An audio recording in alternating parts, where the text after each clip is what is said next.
A lot of people talk about the financial benefits of Bitcoin, but in this episode of Bitcoin for Millennials, we're going to talk about something far more profound, the psychological relief that it brings you. I'm joined by Gus Boldrini, and we dive into how living on a fiat standard, where your money loses value every day, literally breeds nihilism, depression, and anxiety. Gus shares his personal journey of working 60 hours a week to provide for his family, and how escaping the fiat rat race gave him his time, peace, and hope back. Together, we explore what it means to actually reap the fruits of your labor and why adopting a Bitcoin standard is the ultimate way to stay positive about the future. If you're enjoying my content, it would mean a lot to me if you could subscribe to the channel and like my video to support my journey. Thanks a lot. Now let's dive into this episode. All right, Gus Boldrini, welcome back to Bitcoin for Millennials. Thank you so much for having me, brother. I appreciate your time, and I know it's hard to get some time to do these because especially when you have children and jobs, so thank you for having me. Well, thanks again for coming on. We talked, I don't know, probably 18 months ago or something like that, and I really enjoyed our conversation because I think, you're an amazing example of someone who is very hardworking, trying to provide for his family, and really found Bitcoin as a way to protect yourself and your family and be positive about the future, etc. So I'm very excited to kind of like make a sequel on our previous conversation, because I learned some new stuff about you. You also post on X and like your thoughts on Bitcoin, and I think it would be fun to kind of explore that together. And like the biggest thing that you told me, that you think we are really, on the brink of, let's say, a mass awakening regarding fiat money, right? And so I wanted to ask you, what does that look like? Like, what is the tipping point, right? I think for Bitcoiners, and I talk about this a lot, right? Like, at one moment in time, we kind of like saw this, we're curious enough, we dove in, and then we kind of couldn't unsee it anymore, right? But as you probably also experience when you start talking about this with other people, they're not always reacting in a similar way. So what do you think is needed for people to actually understand, hey, there's really something going on with the money? This morning I was pondering upon that, and I can't help but notice that the banks and the major corporations are front running the everyday working class for now. There's two paths we could take. I think it will be the first one, which is something's going to happen to fiat. It's going to collapse. And I mean by collapse is that people will realize that America has so much debt, and I never stop posting about this on Instagram too. They print money out of thin air. They broke the gold peg in 1971. The dollar is backed by nothing but oil. And now with all this commotion, we'll see what happens, but there will be a mass awakening for sure, especially now that we have these, the phones, and everybody's connected. So they'll know. And Bitcoin is, truth is self-evident. When people see it, they're like, there it is, and they study it. And I can tell from my everyday life when I talk to my friends and family, I think maybe because they know me, but maybe not. Like, most people my age and younger, they've heard about Bitcoin. So it's eventually they'll connect the dots, just like I did, in my opinion. Yeah, I recently had a podcast with Brennan Quittem, and we talked about, he did this research on like the personality types, right? And I agree that, it'll become more clear to more people. At least I certainly hope so, right? But having kind of like the motivation to actually dive in to kind of think about like, what can I do about it, right? Like that feels very daunting, I think, for a lot of people, right? Or they just feel like, hey, this is just by definition something I cannot change, right? There's other people that are in control of that, so I'm kind of putting my trust in them. And I do think like with this issue, it is also quite hard, right? Because with a lot of other issues, that is still the case, right? You just think like, hey, I'm not, this is very far from me. Maybe it doesn't affect me too much, right? But with money, I think, it would actually be way more apparent that you actually have to figure something out. But it still seems like, the idea that, the bankers print fiat money out of thin air is obvious to us, but still dismissed by a lot of people that is actually the issue. Do you think that is like the main thing, or like the truth, like something that people need to accept, or is there something else? Like what do you get in terms of feedback when you try to talk to others? I think just like anything, it's like a slow realization. The thing that really captured me so quickly into Bitcoin is that my curiosity. I've always been curious about learning things about religions and dive deep into these subjects. And eventually it's going to be inevitable. Like the thing with Venmo, like I was in the ambulance service once and everybody was going to buy pizza and they were all chipping in. I had no cash and my buddy's like, oh, just Venmo me. I had no idea what Venmo was. And then he told me about it and just, I connected my bank account in minutes and sent him $5 and that was it. But I didn't know about Venmo, and just for overnight, I knew about Venmo. It's going to be just like that with Bitcoin, in my opinion. I don't know if you know the Venmo, like PayPal, Cash App. It's all the applications we use here in North America. Everybody has them. And now they see the ticker for Bitcoin is the first thing when it says crypto. I call it crypto, but it says Bitcoin and the price is there. And now people are starting to look more and more. And then they'll hear something in TV, and then a podcaster will say this, why it's so important that you can see now with influencers, people who have millions, tens of millions of people, political pundits, podcasters, they talk about Bitcoin here and there, and then people are going to start hearing Bitcoin more and more to the point that everybody is aware. And then they'll see the problem, they'll observe it, they'll say, wait a minute, America made gold illegal, in the 1930s, Executive Order 6102. And then 1971, Nixon broke the gold peg. It's going to connect. And I do think that's the most important thing, because if you think about it, you're working so hard, man. Everybody here is working, everybody in the world, especially the third world. Can you imagine making $1 a day for America to just sprint and I think Europe does that too in a way for other countries. It has a huge influence. Europe is very powerful, but they just print the money that everybody has to use. No one questions it. But eventually they're going to say, wait a minute, what is this? What's going on here? Like steak is like 10 times what it used to be, Right now it's like double the price, but eventually it gets worse and worse. And now Americans are starting to feel how the third world has always felt, which is price increases. In Argentina, Venezuela, everyone's used to it, unfortunately, right? You see the Bitcoin price in their fiat currency, it's ridiculous through the roof. The dollar is going to be a slower rise, but still it's going to climb. People get annoyed. I don't even look at prices these days. Bitcoin is going to be the world's unit of account. I just DCA, buy Bitcoin and wait. And, people eventually are going to, Bitcoin doesn't do anything until it does, right? Remember that the rallies in 2023, 2024, you saw 30, 33, 30, 35, 35, 40. It kept going up and up. That's what's going to happen, especially now we keep forgetting that the institutions are here and the banks are here. And not only the ETFs, and not to mention, of course, the Bitcoin ETF from BlackRock was the most successful ETF in American history, possibly in the world history, but I don't know much of world history. And eventually all these banks, they're all interconnected and they all know each other. They all owe each other or own each other. And all the people, it's going to trickle down, and it's going to be, of course, grassroots from us. That's why, like you say, you're worried sometimes. You said it's kind of concerning that people don't seem to be caring as much, but because of people like us, and I'm not tooting my own horn, but we are, like you see the guys on Twitter, X, it's growing every day, dude. I don't know where these people come from.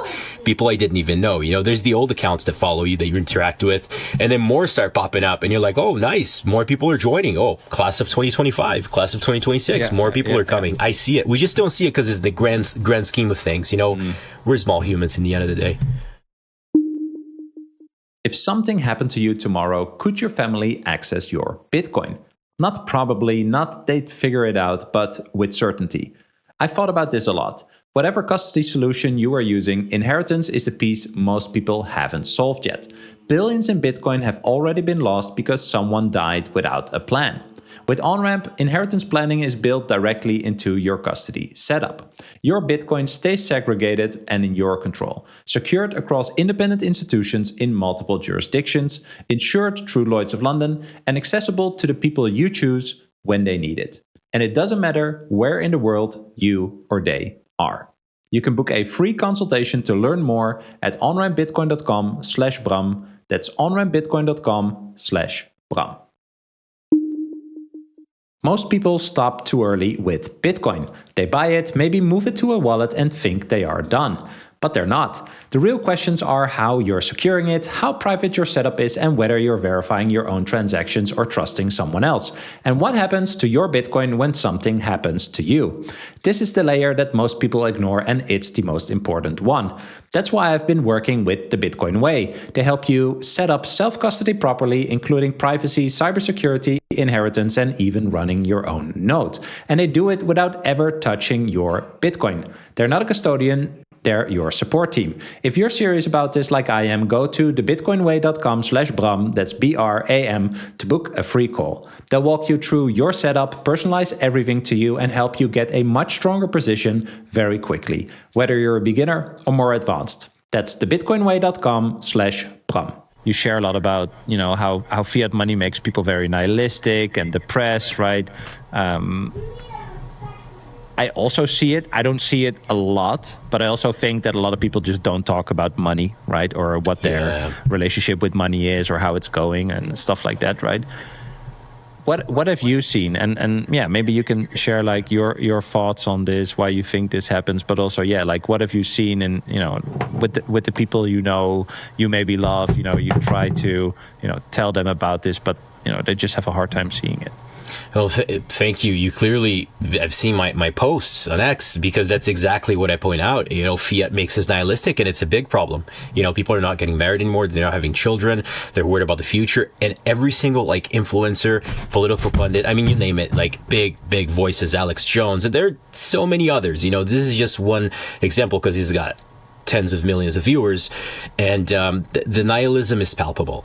And here you can tell with United States stats, everybody is in huge credit card debt. That's why they don't like talking about money, and and I think that people are coming to a realization they need self-responsibility, and they're looking more into why the boomers are so rich and why their asset valuation exploded. It's basically because the Fed has been printing the money out of thin air from 1971, right? WCF happened 1971.com.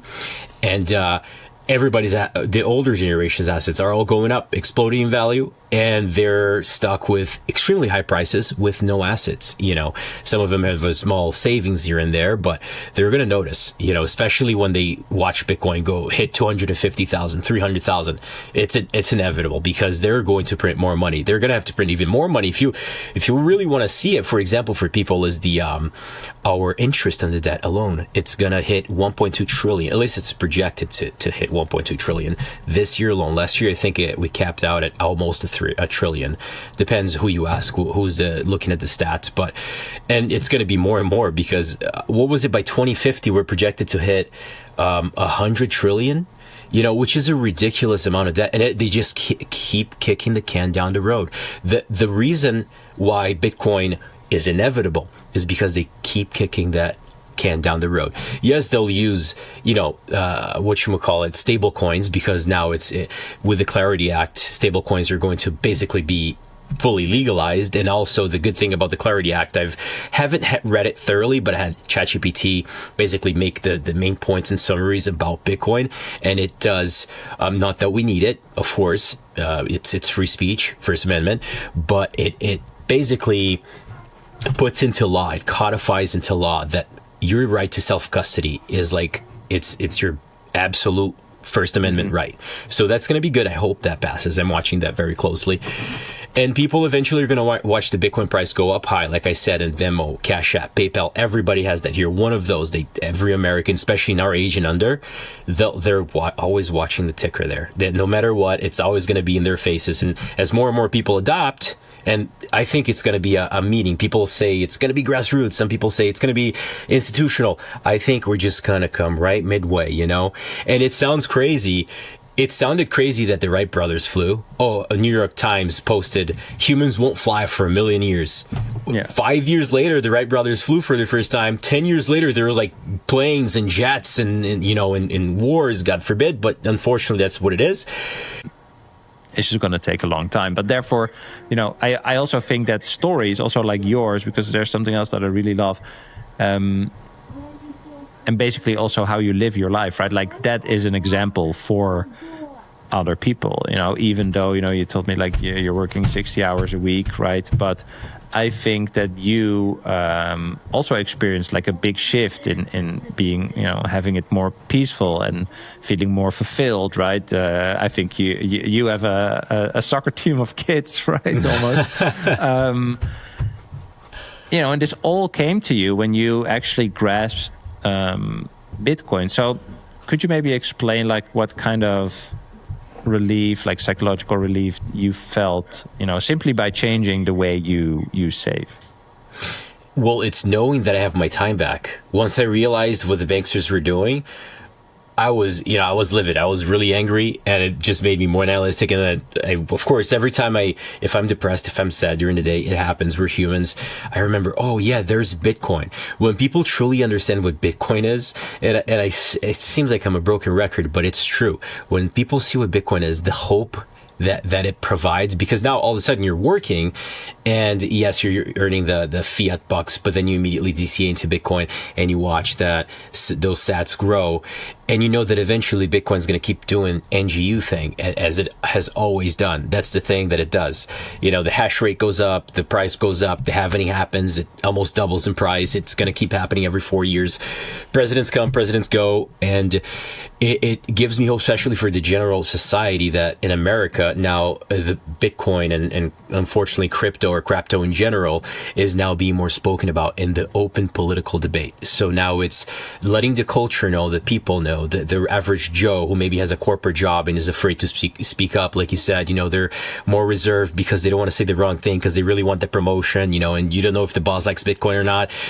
Well, now with all the politicians talking about it, even the bosses are going to be talking about it. So eventually Bitcoin, if you will, Bitcoin will be more and more politically correct. It was a cypherpunk underground thing. It grew naturally with immaculate conception, the rock solid foundation.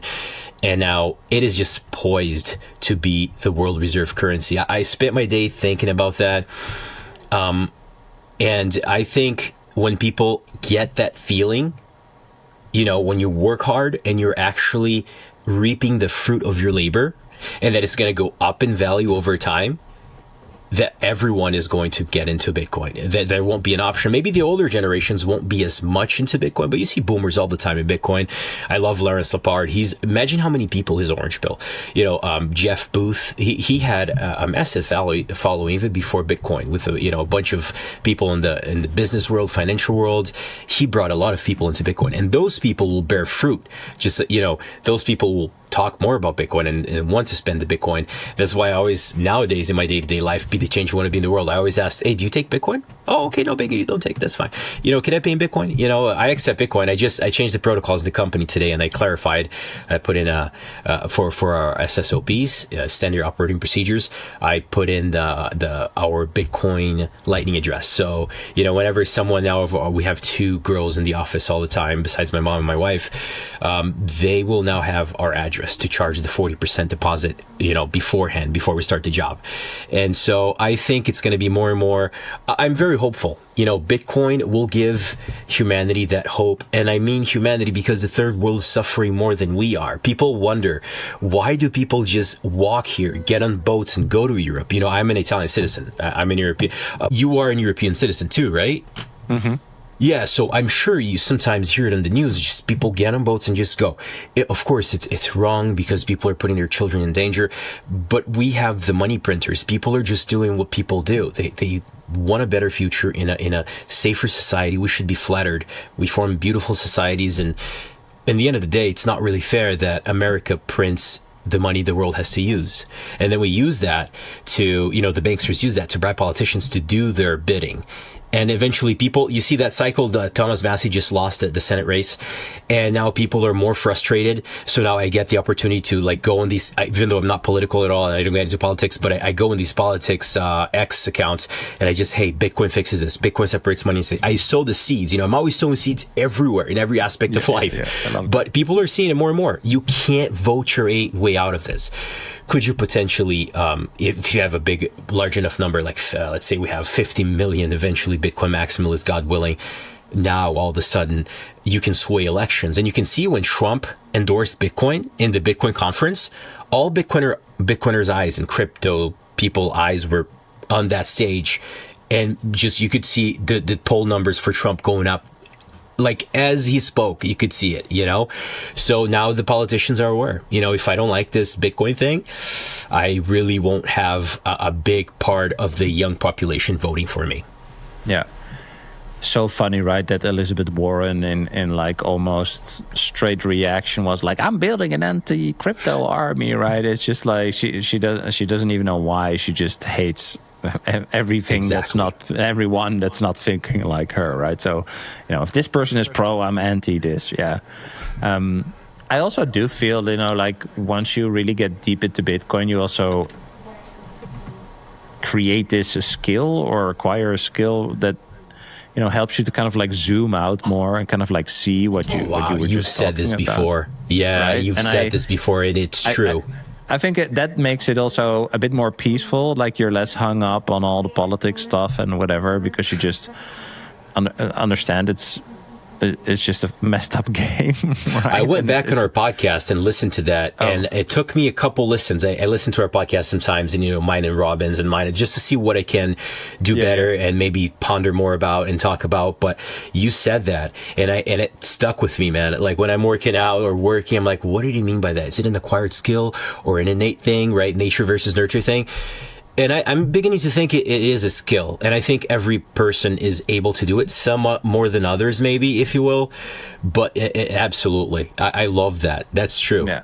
Well, or maybe it is actually an innate thing. And, the whole fiat money paradigm actually makes you, because it's so unpredictable. I love that idea, right? Where, Bitcoin is a very clear, absolute, unchangeable truth that just constantly gets added to, right? And fiat money is just pure chaos, right? Like it's a variable, but it's manipulated. It's changing all the time, right? So it's changing chaos in different ways in your life, but it also gives you this idea that you need to pay attention to everything, right? Or it actually makes you pay attention to everything, so you don't pay attention to the actual thing you should pay attention to, which is the corruption of the money, right? So, yeah, how do you recognize that, and maybe also like how did your worldview kind of changed, or your behavior, when you actually started aligning with Bitcoin and decided like, okay,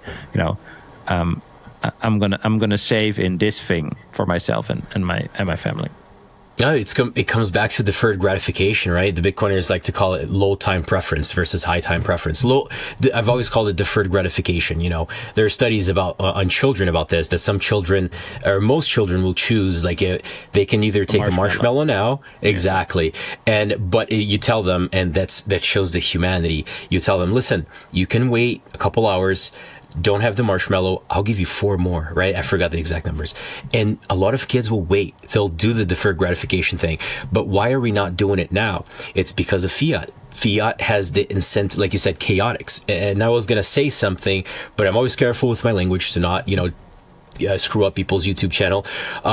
The sheer pain and hurt that fiat is causing. I never like to blame that group of people or this group of people. It's a system. It's an embedded environment that we've as humans created around this thing, around this money printer, and everything flows from there, a centralized monster. Bitcoin is it's like a godly, decentralized angel giving power back to the people. So when people, it's like a kid. I remember when my Italian grandma used to, yell at me in Italian, and she used to iron her clothing, and she left the ironer on. I think she turned it off, but it was still hot. I was like, I still remember this. I swear to God, I must have been like 4 or 5.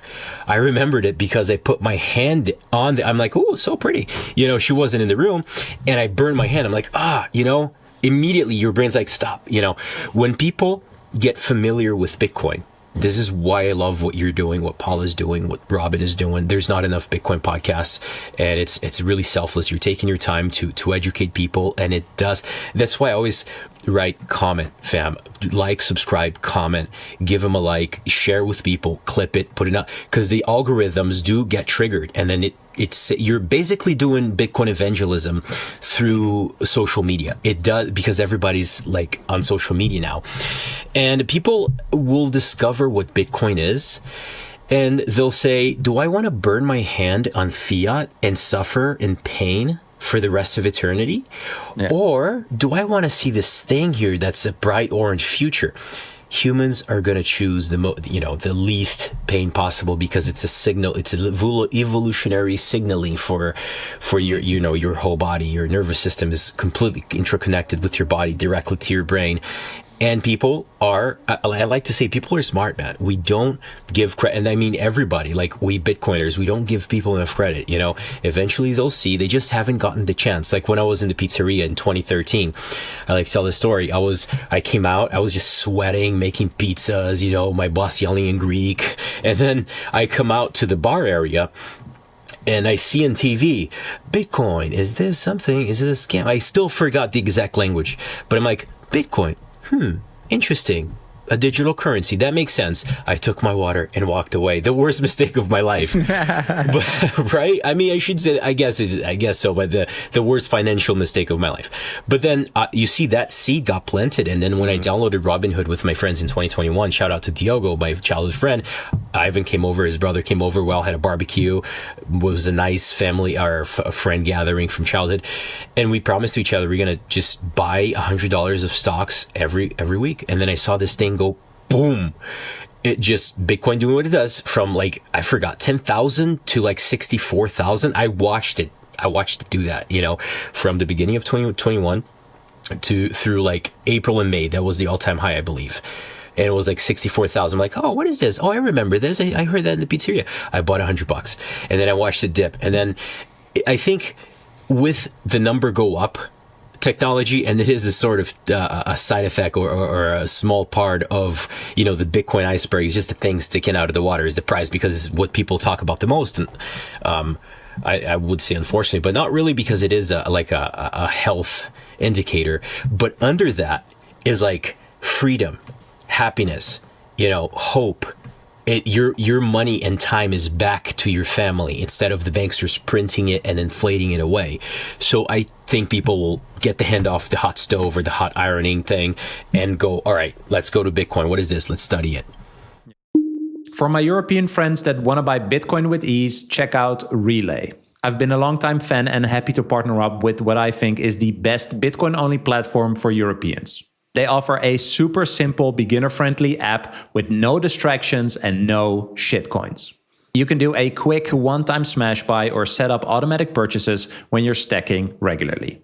And here's the thing that matters most. Relay is 100% self-custody. Every set you hold is yours. Your keys, your coins. If you want to get started, download the app via my link below or in the description and use code BRAM, that's BRAM, at checkout to get 10% off your fees. Every Bitcoiner hits this moment. You need cash. Maybe a house deposit, an emergency, or a tax bill, and you're staring at your stack thinking, do I really want to sell this? Here's the thing, you don't have to. You can borrow against your Bitcoin instead, so there's also no taxable event and your stack can keep on stacking. This is where Firefish comes in, a peer-to-peer marketplace for Bitcoin-backed loans. And Firefish isn't a lender. They built the protocol that makes this all possible, which is exactly why they never, ever have to touch your Bitcoin. During your loan, your Bitcoin sits in an on-chain multisig secured by open source code. You can easily create a loan request with your desired amount, duration, and interest rate and share it on their marketplace at firefish.io. When you get matched and decide to accept a loan offer, you can use code BRAM to get 30% off your first loan's fees.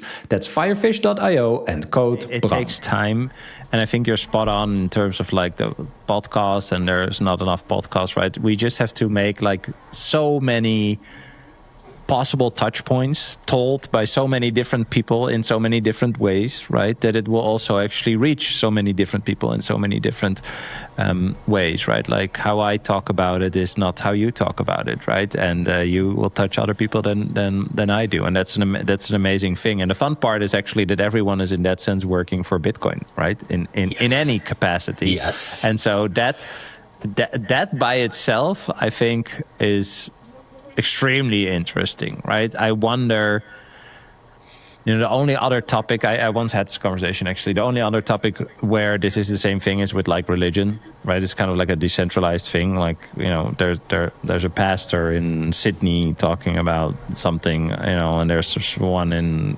Nairobi or whatever, right? And they don't really know each other, but they're bounded by this thing that they feel like they should contribute to and evangelize, right? I think that's the only thing. Like, I don't think there's a topic in the, I don't know, for people that love horses or even cars or whatever, right? Like, where there's such a decentralized way of how people organize and talk about it and try to educate and stuff like that. So, yeah, I find it very very fascinating, and I also love that there's also actually a lot of Gen Zers that are into Bitcoin and really see that, right? Like I have huge.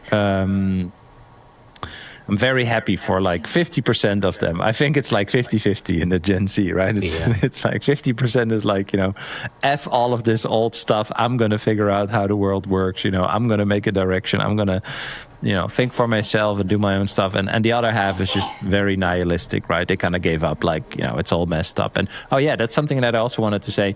You said nihilistic, you mentioned Alex Jones. I think that there's so many people that are very smart, that go really deep in all of these rabbit holes, try to figure out how the world works, but then they still dismiss Bitcoin, right? They are so black-pilled that they cannot see any option of any hope or any light, right? That could give them some direction towards the future. That I also find a pity, actually. There's many of those types of people.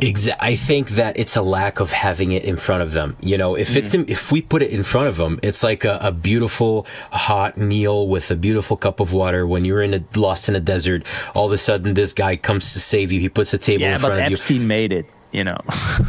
Oh my God, that is like that's where they end up then, right? Because it must be a bad thing too, because everything is so fucked up, and that it keeps them from actually being curious enough. And that reminds me, right? Yeah, that reminds me. My people perish for a lack of knowledge. God says that my people perish for a lack of knowledge. So people don't understand, they come to presumptuous false conclusions from, regurgitated, vomited things that a dude said once. Oh yeah, Bitcoin, Epstein made it, and they connect the dots and forget about it. That's why I think they need to see some world-changing event, such as the Fiat system. It's not going to collapse overnight, like Lynn Alden says.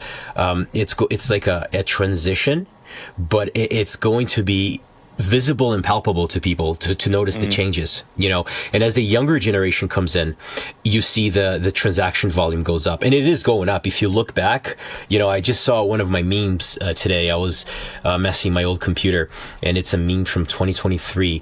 Bitcoin was 9 trillion transactions, $9 trillion in transactions for the year of 2022 or 2023. And that has gone up, and you can see the numbers go up and the health indicators going up.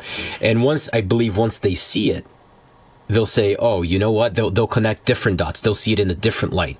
That's why it's so important for us to never stop talking about it, because eventually, yeah, I might just have 20,000 followers, but a guy's going to hear you say, a guy with 100,000 followers is going to hear you say something enlightening like you do, because you mix and synthesize philosophy with Bitcoin and psychology and lifestyle and wisdom you've acquired naturally, and people see that's genuine, and people connect different dots. They're like, oh, wait a minute.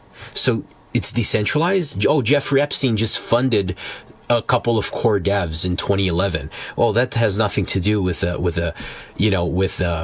of Bitcoin, because that's impossible to do. It's a decentralized worldwide protocol. That's why I always put in my Instagram channel too. I put a meme with explaining what Bitcoin is, briefly, short, because people have a short attention span. So it's like a sentence or two. Bitcoin, peer-to-peer worldwide distributed ledger. And people, eventually you do plant the seeds. It seems like it's like because the price is down, so the sentiment you can feel on X, it's kind of down. That's why I don't even look at price anymore. I just know the price down because somebody posted it on X. But eventually, when Bitcoin does its number go up thing, which it will happen, and we might have some catastrophic black swan event before then, but Bitcoin remains the same, right? It doesn't change with the price downtrends. It's because there's war here and there's rumors of war there, and there's an oil issue in the whatever whatchamacall the Iran thing that people can't go by, the Strait of Hormuz or whatever. But then that passes away, that goes by like a storm. And then Bitcoin does its thing again. And then the halving happens. It's 2 years away. I'm counting the blocks in my other computer. And then the price, of course, almost doubles. This happened a little bit before the halving this time around in 2024. It was like April, I believe, that the halving was from 2024 April. But before that, in 2023, the end of 2023, it just, boom, skyrocketed, and then the halving didn't do much. And then we hit $126,000. But that's really nothing. And people are going to trade it. It's going to be volatile, and more people are seeing what Michael Saylor's doing, not only Saylor, but other institutions. Oh, Bank of America's talking about it. Fidelity has an ETF on it. More and more institutions and people see that these institutions are greenlighting everything. It becomes like we're a social creature, right? It becomes politically correct, or, if a lot of people like you, people will say, oh, I like this guy too, because of this social influence. People are going to do that about Bitcoin. Oh, wow, this guy likes Bitcoin. Oh, I like this guy, so I'm going to study this. And it's just going to be a ever spreading thing, like the washing machines and the dryers. It took the same amount of time to go from 0 to 10%, right? Let's say it took 20, 25, 30 years. It took 30 years to go from 0 to 10%. It's going to take another 30 years to go from 10 to 90% world adoption. So the first half takes the same amount of time to the second, except that the second half is completely exponential. And we're going to see it. We're going to be like, whoa, it's going to be euphoric. But we need to remember, we need to educate, for the general Bitcoin community, we need to stay humble, stack sats still, but also educate the people on what it is. This is the moment we come in. Everybody's curious. We feed them, good food, in a way to describe to them that it's only Bitcoin.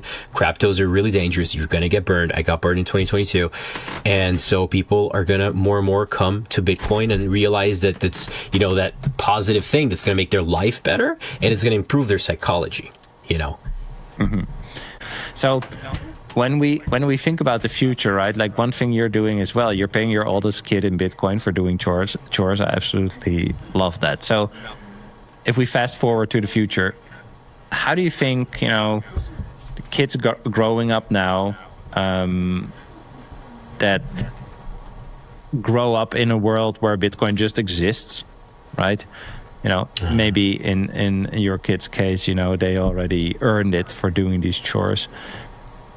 What do you think the world looks like for them? How do you think they will think about work or value or even central authority, right? Like, do you think we could actually already have an impact on how our kids experience the world? Or do you think it'll take longer?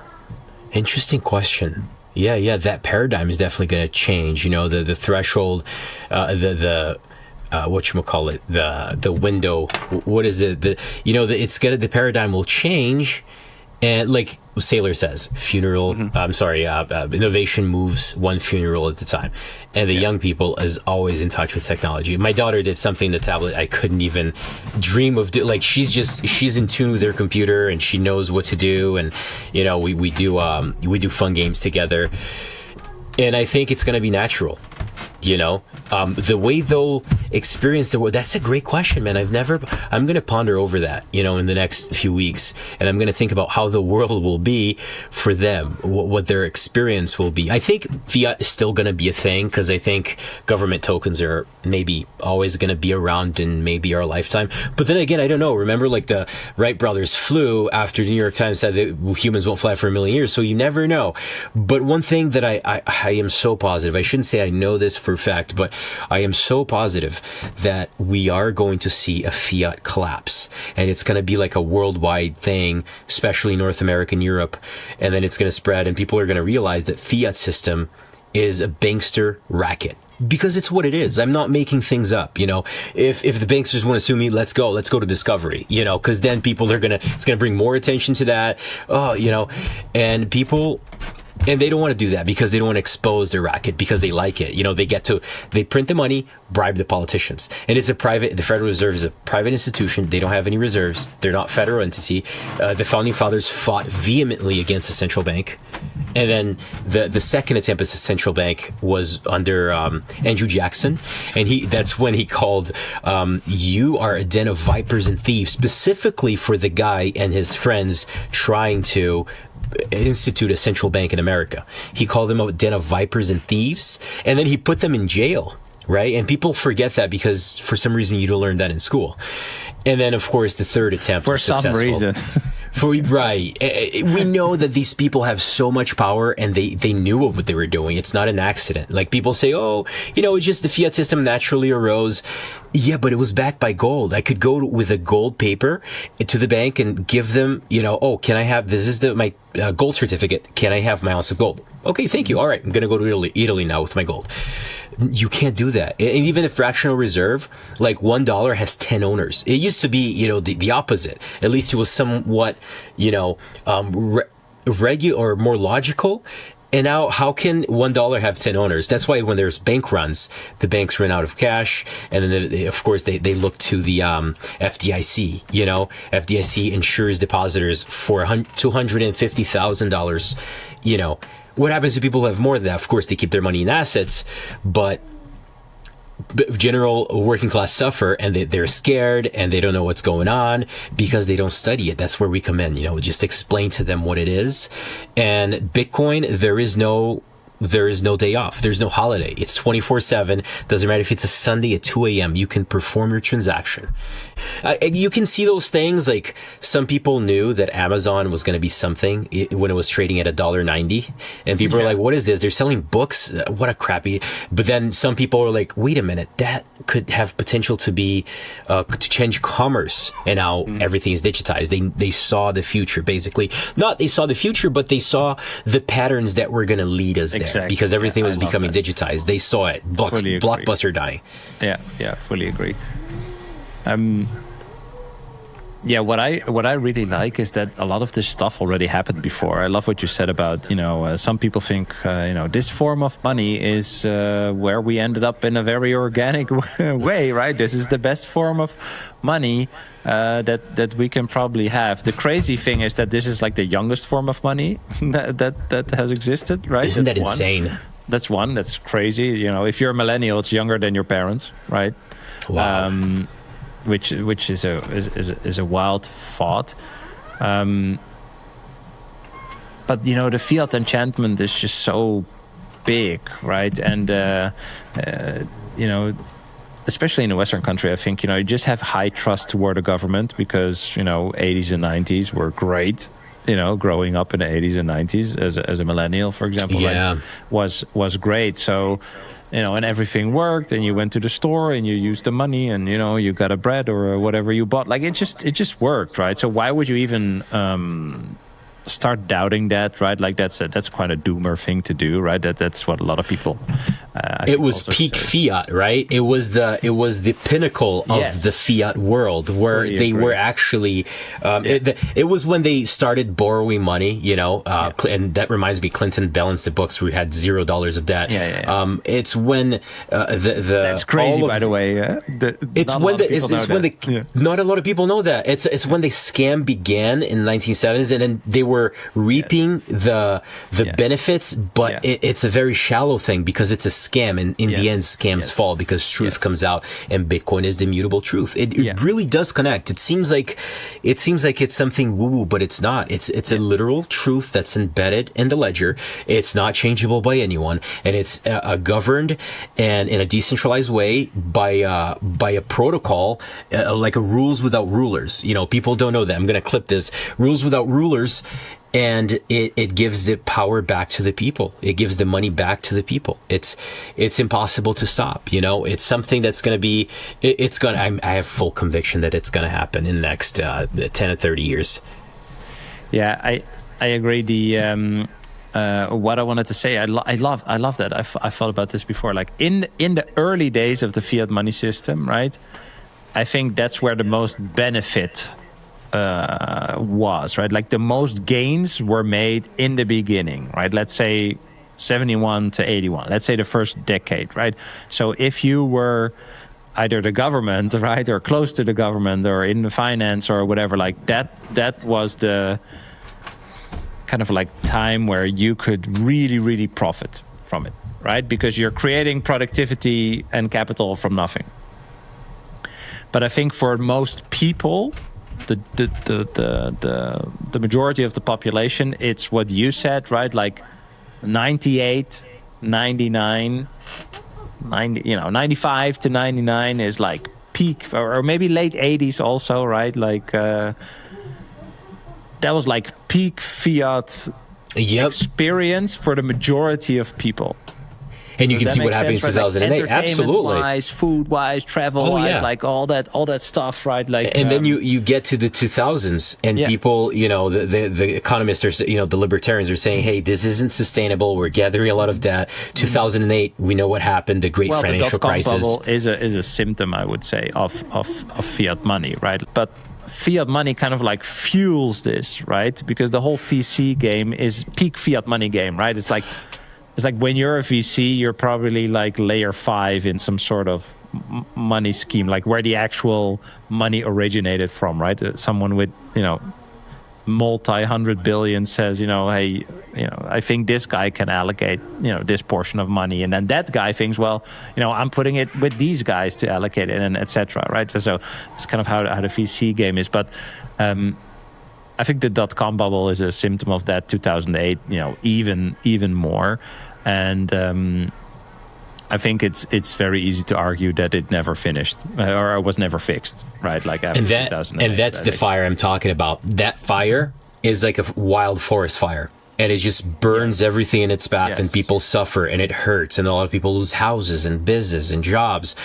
But out of those ashes rises a phoenix that gives everybody hope. It's some myths are like timeless, like Prometheus giving us fire and the phoenix rising from the ashes.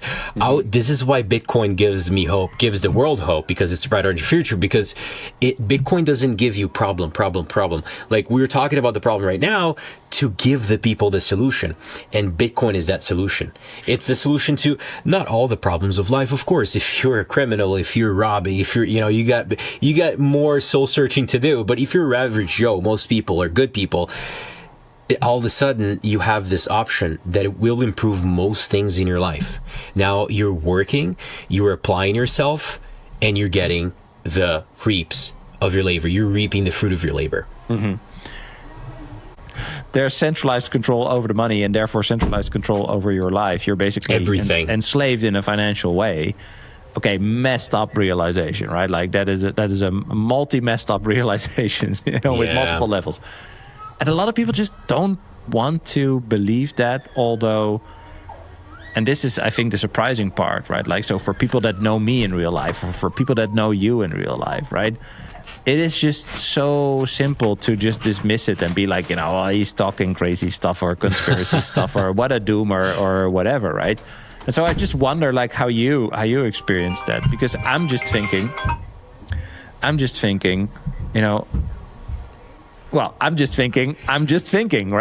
trying to figure it out for myself, and exactly. This is where I ended up. Absolutely. And it's funny because every 10 people I mention Bitcoin or talk about Bitcoin too, and it usually, there's a lead upon that. You don't go straight to people and talk about Bitcoin. Usually, you're talking about life, and then finances might pop up in the conversation, and then you talk about investments. I always found the path, I'm good with that. I find a path to talk to people with, and every 10 people I talk to, I find that one of them gets orange peeled. You are, of course, planting 8 seeds, maybe 2 of those seeds are going to die. And then one of the guys that you talk to, or gals, they're going to do the research. And I'm very happy to say that one of my coworkers, he's in my department in Costco. He is into it. He's orange pilled and he's buying Bitcoin. He is a very, neat kid. He's 22 and he's just got his ducks in a row. Like, I'm kind of proud of this kid. I've known him for like a year or so, And he's just such a great example to be followed because he's open-minded. He doesn't come to presumptuous conclusions. And then when he heard about Bitcoin, I gave him the book, the Big Print. And then now all of a sudden he knows what the Federal Reserve is. He knows that they print money out of thin air. And he's telling people this now. Like, he won't stop talking about, like how Bitcoin is fixing society. And his plan is to slowly allocate up Bitcoin, but his portfolio is like 5% now. Now, this kid might seem like maybe a small example, but he's a very good kid. I know he's going to meet many more people in his life, and he's going to share that message. He's going to say, when that conversation comes up in other groups of people, hey, you know what? Bitcoin fixes this. And that's the grassroots part of it. Society needs a better money. Everybody is affected by this. Like you said, every single aspect of life is affected by this. And for people just, they will come to this conclusion naturally. I give people more credit. They will come to this conclusion through, the culture, the politics, the media, everything, especially the podcasts. Podcasts are important. It's the biggest thing now. Everybody listens to a podcast. If you ask, at least in North America, you ask, oh, you're into podcasts. Oh, yeah, of course. What podcast do you listen to? They'll tell you Joe Rogan, Alex Jones, all this stuff. And everything interconnects with Bitcoin. If you remember, Alex Jones was gifted, 50,000 Bitcoin or something, or 10,000 Bitcoin by Max Kaiser. Yeah. Isn't that insane? And he just lost it, right? And his financial life would be fixed right now. He had some issues, but that's just one small example of a multitude of influencers, and the world is growing more connected, and they're going to come to the truth. They will. When eventually the fiat system fails, right, and it fractures, it's going to be super painful for people that are holding the bag in whatever way, right? It's not only going to be holding cash and stuff. So how do you think we should or could balance the kind of like I told you so that we maybe want to say, right? With the empathy that is also required to actually still get these people on board with, even just the ideas of hard money, separation of money and state, stuff like that, right? Because honestly, I think the vindication that I'm going to feel is going to be tremendous, right? Yeah. But only because that will be the actual proof that it was a good thing to trust myself. Absolutely. Like reality, when it sets in, it sets in.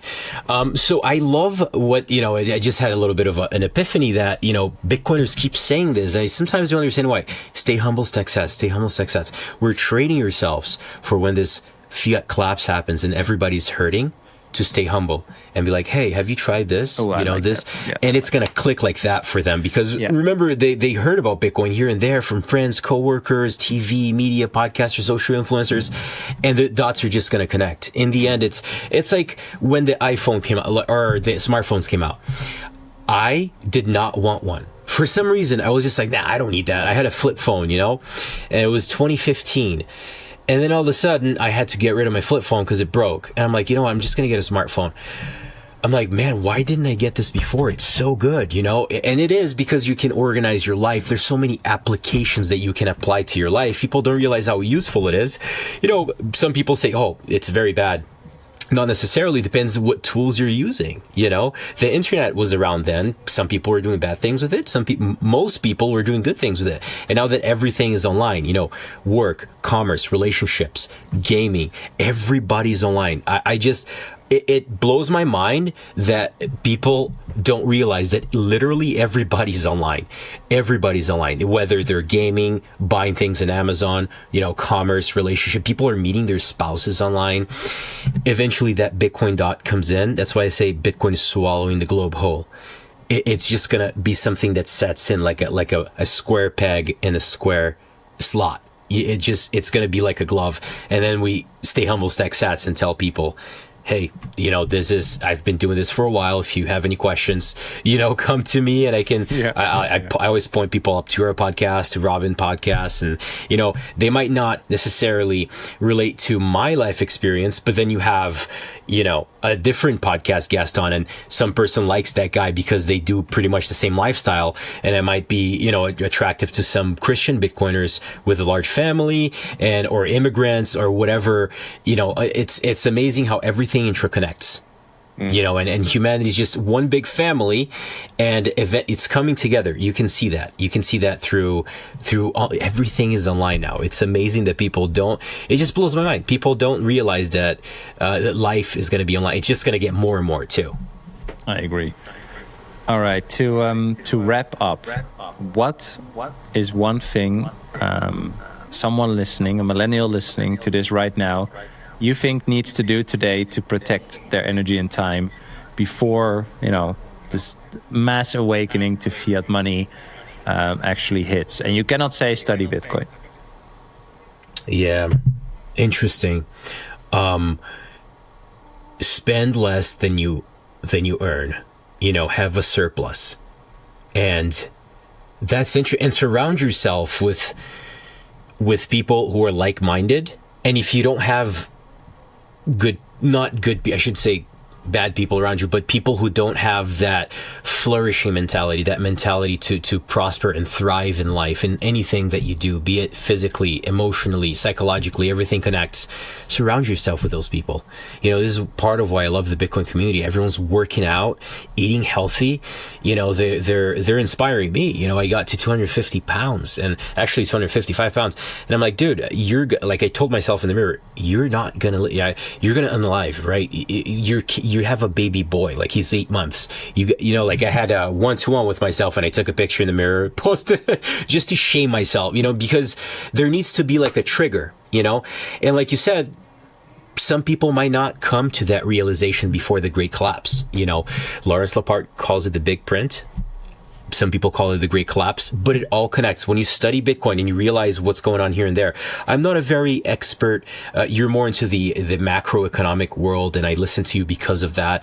And you're connecting with other parts of life. Some people are just not gonna have that grace, and they're going to have to get hurt, unfortunately. And that's where we come in. And they should surround themselves with good people, like-minded people, and just spend less than they earn, and maybe invest in yourself, learn a trade or learn a new skill and provide value to people that you will be rewarded accordingly. That's the market. A person's not going to pay me $1 million to clean their house, right?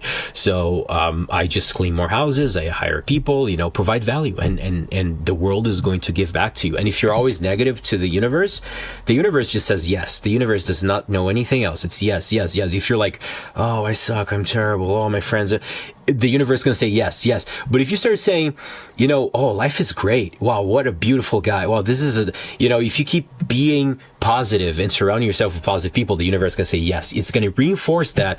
And in the long term, in 10 years, you're going to see the life you've built, and you're going to be happy with yourself.